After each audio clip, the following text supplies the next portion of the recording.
ఓం ఐం హ్రీం శ్రీం లలితా పరమేశ్వర్యే నమః. నామధేయాని కుర్వంతి స్థానాని చ నరాభువి. దుర్గేతి భద్రకాళీతి విజయా వైష్ణవీ చ కుముదా చండికా కృష్ణా మాధవి కన్యకే చ మాయా నారాయణ ఈశాని శారదే త్ర్యంబకే చ.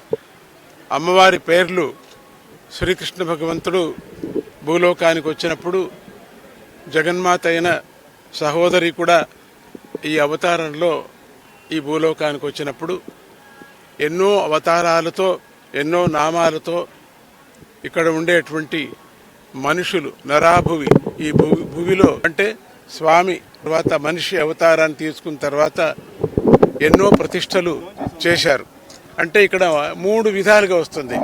ఒకటి స్వయంభూ, రెండవది దేవతా ప్రతిష్ట, మూడవది మనుషుల యొక్క ప్రతిష్ట. ఇవి 3 కూడా అంటే రాజుల యొక్క ప్రతిష్ట. స్వయంభూ రూపమైనటువంటి జగన్మాత ఆ మహర్షి ప్రేరేపణతో ఈ దుర్గా పరమేశ్వరి రూపంగా ఉండేటువంటి ఈ ఆలయాన్ని మనకు అమ్మవారు అన్ని విఘ్నాలు నివారణ చేయటానికి, ప్రపంచానికే మంచిది చేయటానికి కృష్ణా నదీ తటకంలో ఉండేటువంటి జగన్మాత ఈ ఇంద్రకీలాద్రి పర్వతంలో ఆ జగన్మాత వెలసింది.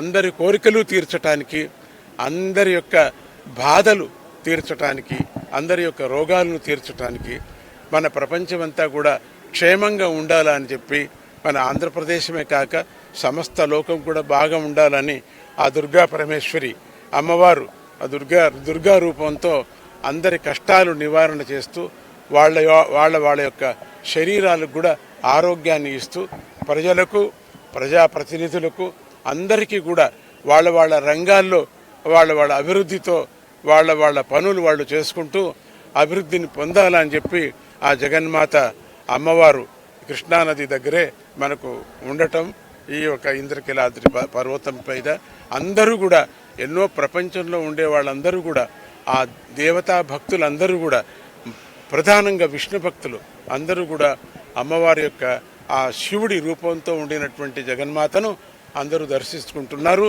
మరి భవానీ మాల అనే ధారణ వ్రత దీక్ష కూడా నేను ప్రారంభం చేసిన జ్ఞాపకం నాకు ఇప్పుడు వస్తున్నది. నాకు ఎన్నో ఏళ్ల కిందట వాళ్ళు కూడా ఇంకా ముందు తీవ్రతగా ఆ వ్రతాన్ని చేస్తున్నారని తెలిసి చాలా సంతోషపడ్డాను.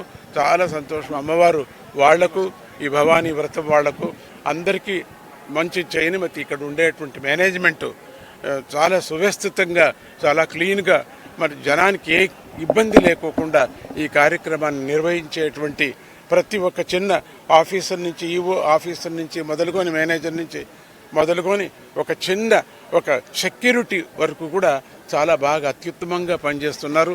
చాలా దేవస్థానం కూడా చాలా నీట్గా ఉన్నది, చాలా బాగా ఉంది. చైర్మన్ పట్టుబడి స్వామిని ఈరోజు తీసుకురావటం జరిగింది. కార్యక్రమాన్ని ఈరోజు అన్ని కొంచెం పోస్ట్పోన్ చేసుకొని ఈరోజు అమ్మవారి దర్శనానికి రావటం జరిగింది. 10 ఏళ్లుగా ఎందుకో కుదరలేదు, అమ్మవారు నన్ను తీసుకురాలేదు. ఈ చైర్మన్లో దూరి అమ్మవారు తీసుకొచ్చి తట్టుక చేసింది. చాలా సంతోషం.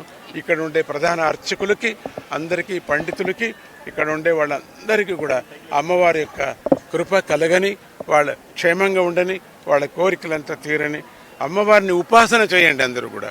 ఎప్పటికీ అదే శాశ్వతమైంది.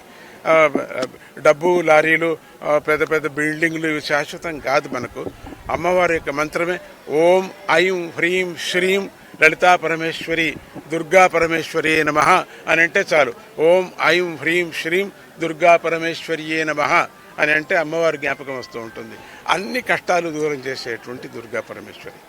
జై గురుదత్త. మన ఆంధ్రప్రదేశానికి మంచిది కానీ అని అంటూ నేను చెప్పినట్టుగా ప్రజాప్రతినిధులైన ప్రభువులందరికీ కూడా సద్బుద్ధి కలిగి ఈ ప్రజాపాలన బాగా ఉండని అని అంటూ ఇంకా అభివృద్ధి కానీ ఇంకా కొన్ని కార్యక్రమాలు వేసుకున్నారు.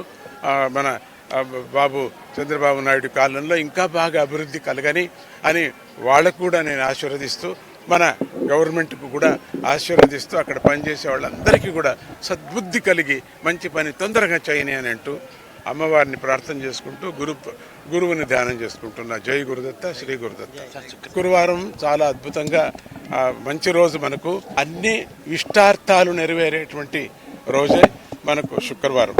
రెండవది శ్రీకృష్ణుడి యొక్క అవతారంలో అమ్మవారు ఆ రోజే అమ్మవారి దర్శనం అయింది. కాబట్టి శుక్రవారం రోజు ఎవరు లలితా సహస్రనామాన్ని చేస్తూ అమ్మవారిని దర్శించుకుంటారో వాళ్ళకి ఇష్టార్థాలు నెరవేరుతాయి. కాబట్టి ఈరోజు చాలా అద్భుతంగా సంతోషంగా నేను వెళుతున్నాను.